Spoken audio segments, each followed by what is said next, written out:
what do you find are maybe the top 3 to 5 traits in natural born leaders? And can those be coached? How are those coached? How does that typically play out? Key character traits for those that actually want to practice leadership in their life. And so you could look at this as a way to enhance leadership if you could see a history of your own leadership in the past, which we might call them natural born leaders, or if you actually want to try something new. Number one for me is always one that you just talked about a minute ago, is like a willingness to be responsible for my life. Now, that's not a blame conversation. That's not a shame conversation either. That's more a contribution. If I'm waking up into the world and whatever results are happening, I want to, in a humble way, own my contribution to those results. So can be in great things. Most people, out of fear of looking arrogant, don't own their gifts. But it's good to own your gifts. Like, hey, I'm really great at this. I know I'm great at this. I know I'm world class at this. I know among my friends, among my teammates, I am best at this. And that's just it. Bam, like just stand right in it. Also, that's where there's a contribution there. Also, if something's broken and I'm leading, it's also on me. Like, and maybe Tom, like the guy on my team, he's the one that screwed it up. But what conversations did I not have with Tom along the way? What conversations did I know I needed to have? What kind of hunches did I have that I didn't go pursue? What kind of ways in which I didn't set him up? Or when I saw him starting to shift, I didn't interject and have a conversation. So a really phenomenal leader is going to wonder about how they've contributed to all results in their life. That's one side of it. The other side of it as well is powerful leaders own the fact that they create their own experience, period, which is like a one step in from results, right? So, because an experience actually is a result. We just don't call it that. We call it thoughts and we call it feelings. And we might call it intuition. We might call it lots of things. But I'm actually creating whatever that experience is as well. Now, that's a pretty risky, most people don't want to take that step. They just want to say, oh, this happened, so I felt that way.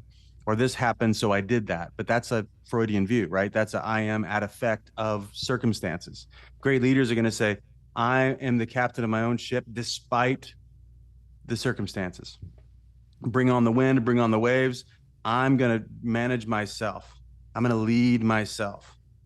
So that would be number two, very similar to number one, but goes deeper. So that's like more of this self-mastery conversation. So they are naturally with that. There's like a handful that hang off of number two, like they are reflective naturally. They actually they give themselves feedback on a regular basis.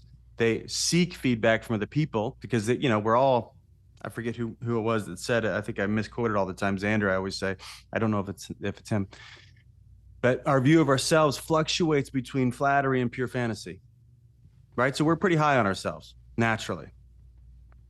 And, some people are high on themselves by being hard on themselves, by the way.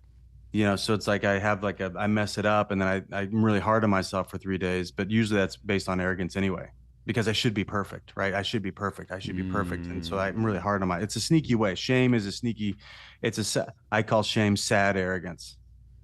It's like a protective measure. No shrink in the world would say that, probably. They would say it's a feeling. I think it's a strategy. So let's keep going. So maybe a third great quality is a willingness to account for communication. So that all communication, the meaning of every communication, let me say it this way. The meaning of every communication is in the listener, not the speaker. So if I'm a leader and I get the fact that my job is to create the world, like if I've got a team or I got a product, I've got to put language to the purpose of the team, the vision of the team, the values of the team, the impact of the product. Like my job as a leader is to language reality in a way that makes people want to come to it. That's what great leaders do.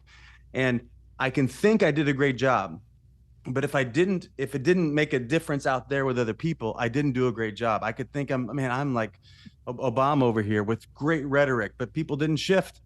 And like, I could blame them, which is easy to do. Most people would just go to that naturally. It's like, they're not listening, or they're stupid, or blah, blah, blah, judgment, instead of saying, no, my job is to break through to them. So I wonder what it's going to take from me in my presence, in my speaking, in my articulation, in my exploration, in my boldness, in my courage, in my humility. What's it going to take for me to make a difference for the listener? So great leaders do that. And Um, saying maybe where did I fail to communicate properly? right. Well, yeah.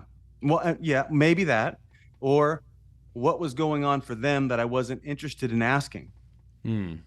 Because great leaders, you could say, what did I not communicate properly? And that could be it. Maybe I left something out, or maybe I spoke about something poorly. But usually people don't want to close loops in communication. So I might say, here's what we're doing this month. Here's the outcomes for this month. Here's what we need, blah, blah, blah, blah, blah. And they don't stop and say, all right, what questions are there in the room?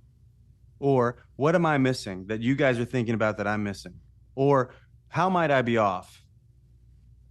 Those types of questions to check the listening of the person that you're talking to and to see if they're actually in, or if you see you get some kind of cordial hypocrisy, I call it, where it's like, sure, but it's like, Right. good idea, Adrian, but they're actually not in, right? So maybe it's a miscommunication on my side, but my broader point is communication is a loop, right? So if I'm not getting anything in return that is similar or aligned with what I'm saying, then I'm responsible for that. Most people are not this. I'm talking about exceptional leaders here. Most people are not that curious about if their communication works. They're just curious about how to communicate something that's accurate, quote unquote, or makes them look good.